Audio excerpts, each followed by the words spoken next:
ദിവസം നമ്മുടെ മന്ത്രി രാജീവ് ഒരു 6 മാസം മുമ്പ് പറഞ്ഞു നമ്മുടെ ചെറുപ്പക്കാരുടെ കാര്യം തൊഴിലില്ലായ്മ മറുപടിയാണ് നമ്മുടെ ചെറുപ്പക്കാർക്കൊക്കെ വിദേശത്ത് പോകാനുള്ള അവസരം ഒരുക്കി കൊടുക്കണം. അതിന് ഇയാൾ ഒരുക്കി കൊടുക്കണം. നാട്ടുകാരല്ലാതെ ഓടിപ്പോവാൻ. നമാമി ഗംഗ പ്രൊജക്ട് പോലെ ഒരു പ്രൊജക്ട് കേരളത്തിൽ കാണിച്ചത് അത്രയും വലിയ വേണ്ട. നമാമി പമ്പ കാണിച്ചത്. നമാമി എന്നുള്ള വാക്കിനെയും സംഘീയ വാക്കാണ്, വർഗീയമാണ്, നിങ്ങൾ ഉപയോഗിക്കേണ്ട. ക്ലീൻ പമ്പ ഒന്ന് കാണിച്ചു തരുമോ? ക്ലീൻ അച്ചൻകോവിലുണ്ടോ? ക്ലീൻ ഭാരതപ്പുഴയുണ്ടോ? ഭാരതപ്പുഴ നദി പോലും ഉണ്ടോ എന്ന് എനിക്ക് തോന്നുന്നില്ല. കുറെ മണല് മാത്രമേ അവിടെയുള്ളൂ.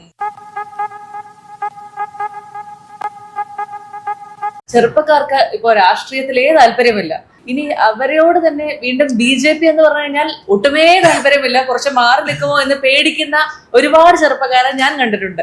ആര് പറയുന്നു? ഞാൻ കേട്ടിട്ടില്ലല്ലോ. അസൂയ കൊണ്ട് പലരും പറയാറില്ല, അതുകൊണ്ട് ഞാൻ സ്വയം പറയുന്നു. അപ്പൊ എന്തുകൊണ്ടായിരിക്കും ഈ ചെറുപ്പക്കാർക്ക് BJP എന്ന് പറയുമ്പോൾ ഒരു പേടി വരാനുള്ള ഒരു കാരണം എന്ന് ആലോചിച്ചിട്ടുണ്ടോ? സത്യത്തില് ചെറുപ്പക്കാർ BJPയിലേക്ക് കൂടുതൽ വരുന്നുണ്ടോന്നാണ് യാഥാർത്ഥ്യം. ആണോ? പിന്നെ ഇഷ്ടം പോലെ അങ്ങനെ വരാൻ വഴിയില്ലല്ലോ. പക്ഷെ അങ്ങനെ വന്നല്ലോ. മക്കളത്രയും യങ് ലീഡേഴ്സ് നാഷൻ വൈഡ് ആയാലും കേരളത്തിലായാലും ചെറുപ്പക്കാര് ചിന്തിക്കുന്നവർക്ക് BJP അല്ല നിങ്ങൾക്ക് എന്താ ഓപ്ഷൻ? നിങ്ങൾക്ക് ആശങ്ക ആരെ പറ്റിയാണ്? നിങ്ങൾക്ക് നാടിനെ പറ്റിയാണ് ആശങ്കയെങ്കിൽ BJP അല്ലാതെ വേറൊരു ഓപ്ഷൻ ഇല്ല. ഏത് രാഷ്ട്രീയത്തിലാണെങ്കിലും നമ്മൾ നന്നായിട്ട് പ്രവർത്തിച്ചാൽ പോരെ, അതല്ലേ ഓപ്ഷൻ? അങ്ങനെ ആയിരുന്നു, അങ്ങനെ ആകണം എന്നാണ് നമ്മുടെയും ആഗ്രഹം. പക്ഷെ ഇപ്പൊ അങ്ങനെ അല്ല. എന്തായിരുന്നു മോദി വരുന്നതിന് മുൻപ് മോദിയെ പറ്റിയിട്ടുള്ള നറേറ്റീവ് എന്തായിരുന്നു? അപ്പൊ മോദി ആരാണ്? മോദി ഫാസിസ്റ്റാണ്, മോദി നരാധമനാണ്, എന്തൊക്കെയായിരുന്നു. മോദി വന്നാൽ ഞാൻ രാജ്യം വിട്ടു പോകും, മോദി ഭരണത്തിൽ വന്ന് ആത്മഹത്യ ചെയ്യും എന്നൊക്കെ പറഞ്ഞ സാംസ്കാരിക നായകന്മാരുള്ള ഒരു നാടാണ് കേരളം. 14 വർഷവും 2014 മുതൽ 26 നമ്മൾ 12 വർഷം. എന്താണ് ഇന്ത്യക്ക് പുരോഗതി അല്ലാതെ എന്താണ് മോദി ഭരണത്തിൽ ഉണ്ടായത്? എന്താ ശരിയല്ല മാവ? പക്ഷെ അവിടെ ഞാൻ ഒരു ചോദ്യം തിരിച്ചു ചോദിക്കട്ടെ. എന്തുകൊണ്ടായിരിക്കും ഒരു രാഷ്ട്രീയ നേതാവ് നരാധവനാണ് അല്ലെങ്കിൽ ഫാസിസ്റ്റ് ആണ് എന്ന ആളുകൾ ചിന്തിക്കാനുണ്ടായ എന്തെങ്കിലും ഒരു കാരണം ഉണ്ടാകില്ലേ? തീർച്ചയായും ഉണ്ട്. അതാണല്ലോ, അത് ഈ വ്യാജ നറേറ്റീവുകളാണ്. അത് മീഡിയകള് വളരെ കൃത്യമായിട്ട് മീഡിയയാണ് അതിനകത്ത് പ്രവർത്തിച്ചത്. എന്തോ കുത്തി പറയുന്ന പോലെ എനിക്ക് ഫീൽ ചെയ്യുന്നുണ്ട് കേട്ടോ. കുത്തിയില്ലല്ലോ, കുത്താൻ പോണല്ലേ ഉള്ളൂ. അങ്ങനെ തന്നെ പറയേണ്ടത്. രാജ്യത്തെ മീഡിയകൾ മുഴുവൻ ഇന്നും എന്താണ് നമ്മുടെ നാട്ടിൽ നടക്കുന്ന സംഭവങ്ങളെ പറ്റി സത്യസന്ധമായിട്ടല്ലല്ലോ വരുന്നത്, വ്യാജ നറേറ്റീവുകൾ വരികയല്ലേ. നരേന്ദ്രമോദിയെ പറ്റി നിങ്ങൾ ഉണ്ടാക്കി 2002 ഗുജറാത്ത് കലാപം ഉണ്ടായി. ഇതാണല്ലോ ഒരു ബേസിക് ആയിട്ട് പറയുന്ന കാര്യം. ഗുജറാത്ത് കലാപം നടക്കുമ്പോൾ BJP അല്ല രാജ്യം ഭരിക്കുന്നത്, ഗുജറാത്ത് മാത്രമാണ് BJP ഭരിക്കുന്നത്. അന്ന് UPA ഭരിക്കുന്നു. നമ്മുടെ LDFന്റെ പിന്തുണയോടുകൂടി, ഇടതുപക്ഷത്തിന്റെ പിന്തുണയോടുകൂടി UPA ഭരിക്കുന്ന കാലമാണ്. അതിനുശേഷവും UPA ഭരിച്ചു. 10 വർഷം അവരുടെ ഭരണം. എന്തുകൊണ്ടാണ് മോദി അങ്ങനെ ഇതിന് ചെയ്തിട്ടുണ്ടെങ്കിൽ ഒരു സിംഗിൾ FIR സുപ്രീം കോടതിയുടെ മോണിറ്ററിംഗിൽ സ്പെഷ്യൽ ഇൻവെസ്റ്റിഗേഷൻ ടീമാണ് ഗുജറാത്ത് കലാപത്തെ പറ്റി അന്വേഷിച്ചത്. ക്ലീൻ ചിറ്റ് അല്ലേ കൊടുത്തത്? എന്തായിരുന്നു? ഒരു സ്റ്റാച്യു പണിതപ്പോ നമ്മുടെ നറേറ്റീവ് എന്തായിരുന്നു? ഇത് നിങ്ങളുടെ കൺമുമ്പിൽ വിസിബിളായിട്ട് കാണില്ല. എങ്ങനെയാണ് ഇതിനെ ഒന്ന് ട്രാൻസ്ഫോം ചെയ്തത്? ഒരു ട്രാൻസ്ഫോർമേഷൻ അദ്ദേഹത്തിന്റെ കാലത്ത് സംഭവിച്ച ഗുജറാത്തിലായാലും ഇന്ത്യയിലായാലും അതിനെ നിങ്ങൾ കാണാതെ നിങ്ങളുടെ കുറെ അജണ്ടകൾ സെറ്റ് വെച്ചിട്ട് അതാണ് മോദി എന്ന് പറഞ്ഞ് അംഗീകരിക്കാൻ പറ്റും. അത്ര പെട്ടെന്ന് മനസ്സിലാക്കി എടുക്കാനുള്ള ബുദ്ധി അതിനുണ്ടോടാ? നിങ്ങൾ നോക്കൂ, ലോക രാഷ്ട്രങ്ങളുടെ ഇടയിൽ നരേന്ദ്രമോദിക്ക് കിട്ടുന്ന അക്സെപ്റ്റൻസ് ലോകത്തിൽ ഏത് നേതാവിന് ഇന്നുണ്ട്? മോദി വലിയ മുസ്ലിം വിരുദ്ധനാണ്, ഇതാണല്ലോ നിങ്ങളുടെ നറേറ്റീവ്. നോക്കൂ, നിങ്ങൾ നരേന്ദ്രമോദിക്ക് നാം ഈ സംസാരിക്കുന്ന 2026 വരെ ഓൾമോസ്റ്റ് 28 രാഷ്ട്രങ്ങൾ പരമോന്നത ബഹുമതി കൊടുത്ത് ആദരിച്ചിട്ടുണ്ട്. അതിൽ 12 മുസ്ലിം കൺട്രീസാണ്.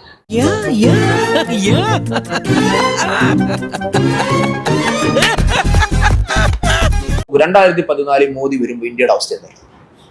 ഇന്ത്യയുടെ ഇക്കോണമിയെ പറ്റി പറയുന്നത് വേൾഡ്സ് മോസ്റ്റ് ഫ്രജൈൽ ഇക്കോണമികളിൽ ഒരെണ്ണമായി. മോദിയുടെ 12 വർഷം കഴിയുമ്പോൾ 3ാമത്തെ വലിയ സാമ്പത്തിക ശക്തിയായി അല്ലേ? ആരോട് ഇതിങ്ങനെ എത്ര വട്ടം പറഞ്ഞു? ഞാനും വീണയും ഒക്കെ ധാരാളം യാത്ര ചെയ്തിട്ടുണ്ട്. നമ്മൾ നോർത്ത് ഇന്ത്യയിൽ കൂടെ പോകുമ്പോൾ ഞാൻ പറഞ്ഞു, പണ്ടൊക്കെ നമ്മൾ കാണുന്ന ഒരു ഗതികെട്ട കാഴ്ചയാണ്. നമ്മുടെ ട്രെയിൻ പോകുമ്പോൾ അപ്പുറത്തെ ട്രാക്കിൽ അല്ലേ രാവിലെ നിരന്നിരിക്കുക, അച്ഛനും മോളും ആങ്ങളെയും പെങ്ങളും അമ്മയും മോനും കൂടെ പ്രാഥമിക കൃത്യം നിർവഹിക്കുന്ന ഒരു വൃത്തികെട്ട കാഴ്ചയില്ല. ഇന്നുണ്ടോ അത്? അത് ശരിയാ.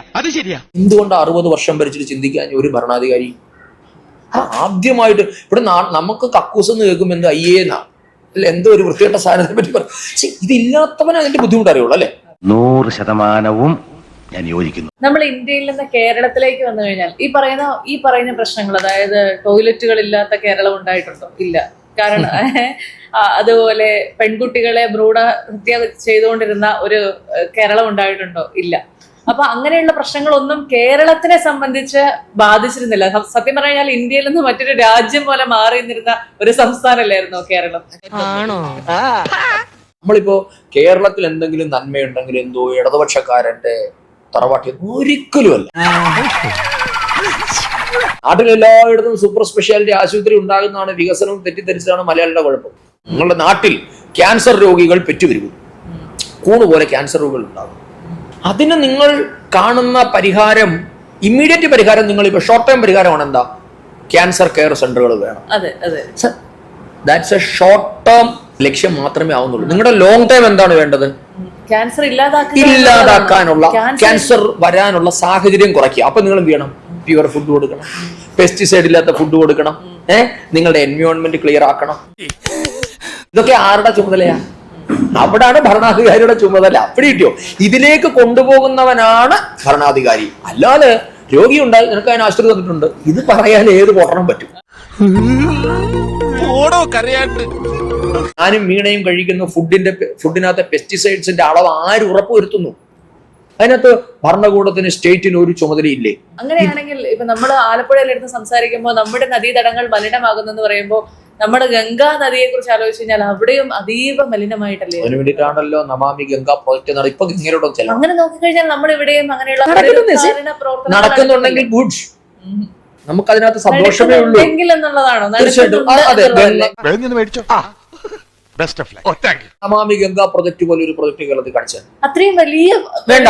നമാമി പമ്പ കാണിച്ചത്. നമാമി എന്നുള്ള വാക്കിനെയും സംഘീയ വാക്കാണ്, വർഗീയമാണ്, നിങ്ങൾ ഉപയോഗിക്കേണ്ട. ക്ലീൻ പമ്പ ഒന്ന് കാണിച്ചു തരുമോ? ക്ലീൻ അച്ചൻകോവിലുണ്ടോ? ക്ലീൻ ഭാരതപ്പുഴയുണ്ടോ? ഭാരതപ്പുഴ നദി പോലും ഉണ്ടോ എന്ന് എനിക്ക് തോന്നുന്നില്ല. കുറെ മണല് മാത്രമേ അവിടെയുള്ളൂ. നമ്മുടെ മന്ത്രി രാജീവ് ഒരു 6 മാസം മുമ്പ് പറഞ്ഞു, നമ്മുടെ ചെറുപ്പക്കാരുടെ കാര്യം തൊഴിലില്ലായ്മ മറുപടിയാണ്, നമ്മുടെ ചെറുപ്പക്കാർക്കൊക്കെ വിദേശത്ത് പോകാനുള്ള അവസരം ഒരുക്കി കൊടുക്കണം. അതിന് ഇയാൾ ഒരുക്കി കൊടുക്കണോ? നാട്ടുകാരല്ലാതെ ഓടിപ്പോവാൻ. ചെറുപ്പക്കാരുടെ ഡിഗ്നിറ്റിയെ ഇടിച്ചു താഴ്ത്തിയ ഒരു സംഭവം 60 വർഷം ഈ രാജ്യത്ത് നിലനിന്നു, ഒരാൾ ശ്രദ്ധിച്ചിട്ടില്ല. അതായത് പണ്ട് ജോലിക്ക് അപേക്ഷിക്കുമ്പോൾ നമ്മുടെ സർട്ടിഫിക്കറ്റുകൾ അറ്റസ്റ്റ് ചെയ്യണമായിരുന്നു.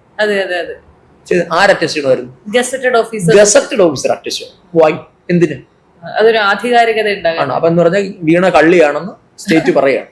ഇത് ബ്രിട്ടീഷുകാരനുണ്ടാക്കിയ റൂളാണ്. ഇത് തുടർന്ന് വന്നു. നരേന്ദ്രമോദി വന്നിട്ട് പറഞ്ഞില്ലേ സെൽഫ് അറ്റസ്റ്റേഷൻ മതി. ഇത് നിങ്ങളുടെ പ്രൈഡ് ഉയർത്തിയോ ഇല്ലേ? തീർച്ചയായിട്ടും പ്രൈഡ് ഉയർത്തിയല്ലോ. ഇതല്ലേ ഭരണാധികാരി? ഇന്ത്യയിലെ ആദ്യത്തെ ടെക്നോ പാർക്ക്, IT പാർക്കാണ് ടെക്നോ പാർക്ക് അല്ലെ? Very first in India. ഇന്ന് കേരളം എവിടെ നിൽക്കുന്നു? പതിറ്റാണ്ടുകൾക്ക് ശേഷം തുടങ്ങിയ ബാംഗ്ലൂർ എവിടെ നിൽക്കുന്നു? ഹൈദരാബാദ് എവിടെ നിൽക്കുന്നു? അപ്പൊ കേരളം വളർന്നോ തളർന്നോ? നിങ്ങൾ ബാംഗ്ലൂരിൽ പോയി നോക്കൂ.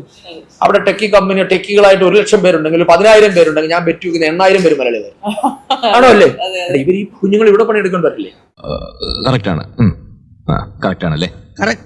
ഈ വഞ്ചനയുടെ 100 വർഷങ്ങളാണ് ഇന്ത്യൻ കമ്മ്യൂണിസ്റ്റ് പാർട്ടി ഈ അവസ്ഥയിൽ എത്തിച്ചത്. ഉപ്പ് വെച്ച കലമ്പോലായതിന്റെ കാരണം അതാണ്. ഇവിടെ ഇന്ത്യയിൽ ഇവിടെ ഇല്ലല്ലോ. അതിനുള്ള കാരണം ഈ ഇരട്ടത്താപ്പാണ്. നമ്മൾ മുമ്പ് പറഞ്ഞ പറയുന്നതൊന്ന് പ്രവർത്തിക്കുന്ന വേറെ. ഇതിനെയാണ് നമ്മൾ അഡ്രസ് ചെയ്തത്. അത് രാഷ്ട്രീയത്തിൽ പാടില്ല എന്ന് വിശ്വസിക്കുന്നത്. അതുകൊണ്ടാണ് BJPയുടെ ഒരു വാഗ്ദാനവും പാഴായി പോകാത്തത്. യവൻ പുലിയാണ് കേട്ടാ. പുലി എന്ന് പറഞ്ഞാൽ വെറും പുലിയല്ല, ഒരു സിംഹം. തൽക്കാലം ഇത്രയും മതി. വരട്ടെ.